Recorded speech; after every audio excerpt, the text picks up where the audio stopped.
People often ask, why would we need a 3D CFD simulation if we already have a 1D model? And that's a great question.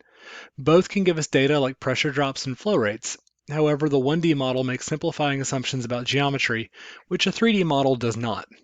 Take this 3D printed part. This part was designed to replace 6 conventional parts, and it is unique. Note especially that this orifice butts up directly against this bend. How is that going to impact our flow? Let's look at the velocity profile through the part. The orifice causes the flow to accelerate and shift towards one side of the pipe. While doing so, it creates a recirculation effect.